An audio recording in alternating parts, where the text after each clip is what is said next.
I want to talk about Putin tonight. Bad Vlad.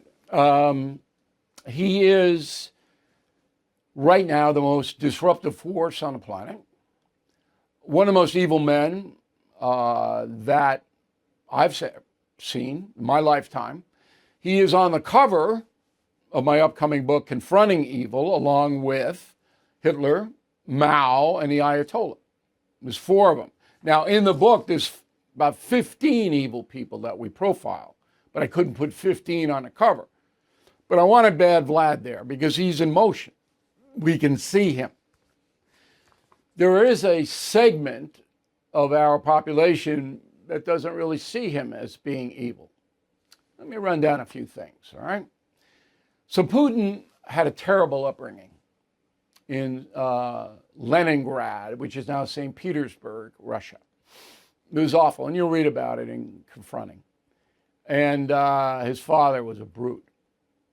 And from very early age, Vlad was on his own doing bad things. Putin's also the richest man in the world. And I explain how he got that way. And it was all through thuggery and criminality. But he amassed power at the end of the Soviet Union as a big KGB colonel based in Dresden, Germany, feared by both Germans and Russians. And when the Soviet Union fell apart, he went back to Leningrad and he worked for the corrupt mayor there, and he amassed an amazing amount of power. And then Yeltsin, who was the president of Russia because the Soviet Union collapsed, brought him into Moscow primarily to enrich Yeltsin, because Bad Vlad was doing so many criminal things, but he was kicking money to his bosses. That's how Vlad got power. Okay. So he gets in there and he has no interest in democracy or voting or freedom of the speech, freedom of the press, none. He's running it like Joe Stalin, because Stalin is his idol. Do you know that? Vladimir Putin's idol is Joseph Stalin, who's in Confronting Evil too. And so Vlad consolidates power by assassinating people, outright killing them, and secret police, gulags, you name it. No difference with the Soviet Union and Russia now, no difference. And he amasses an amazing amount of money and helps all his oligarch friends, which includes the generals in the military, which is why he hasn't been overthrown yet, but he may be. So in 2008, the country of Georgia was independent and going toward democracy. Well, Vlad didn't like that at all. Okay? So Vlad installed his goons to knock out all the pro-democracy people, and in a horrendous way. And the European Court of Human Rights found Vlad and Russia guilty of murder, torture, looting, destroying homes, and other atrocities. Georgia, it's a country. It's a beautiful country. It's under the thumb of Putin now. 2008. Okay, then under President Biden, Putin takes Crimea, part of Ukraine. Just takes it. And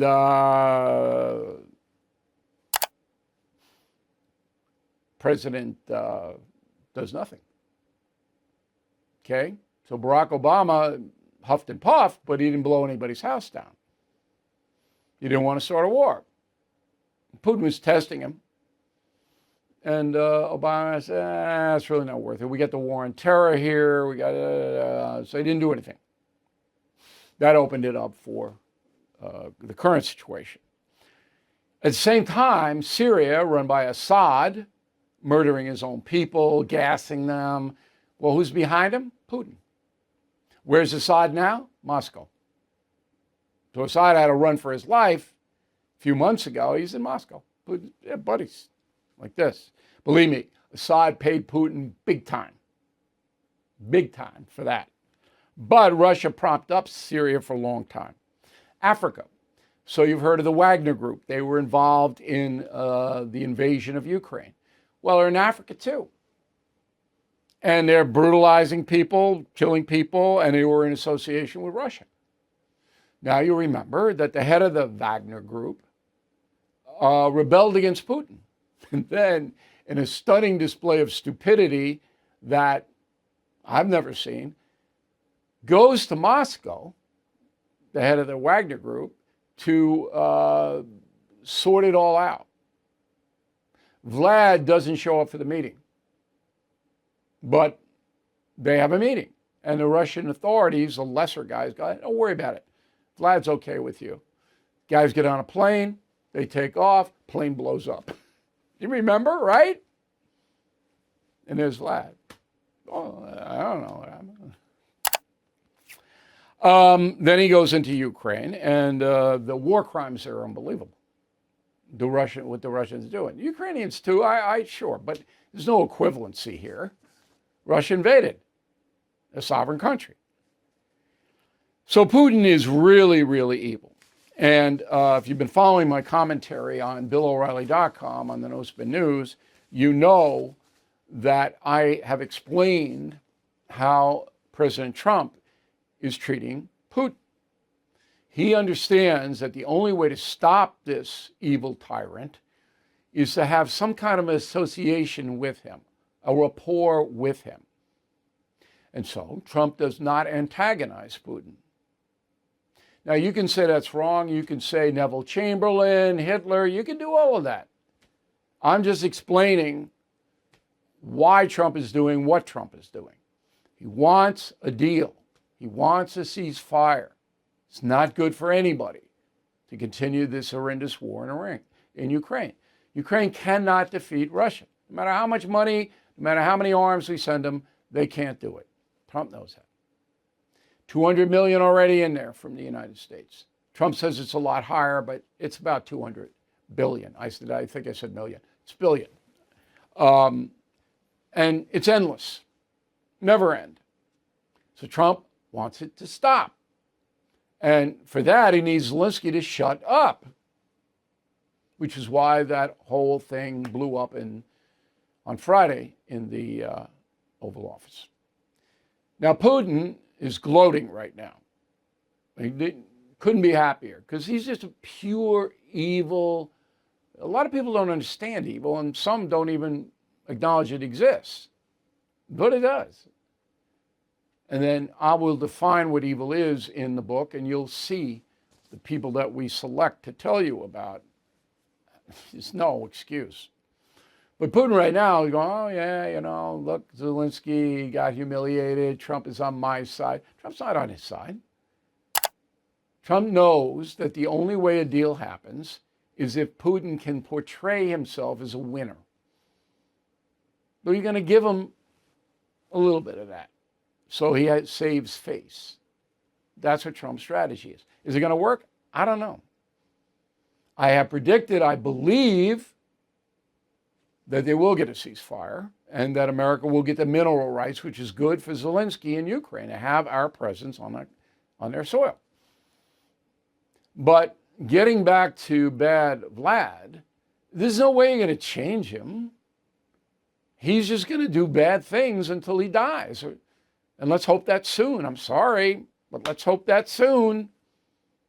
Because he's right up there with all the other evil tyrants. Millions of people die. His own people, he's got 1 million casualties in a stupid invasion of Ukraine. Does he care about those people, those Russians? No. No.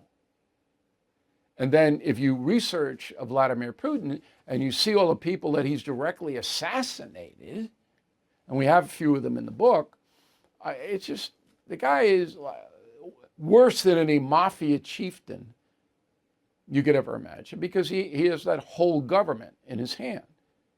And Russia's not a democracy. He's run by a dictator. He's the dictator. So it's a fascinating story. And I can tell you that Trump has a strategy. You may not agree with it. Certainly the hate Trumpers don't. I just want the killing to stop over in Ukraine. And then we'll deal with Putin down the road. And I'm sure Putin's saying the same thing. Yeah, I'll give him a ceasefire, but maybe I'll not live up to it, whatever. Okay. The United States is a powerful country. And world's watching.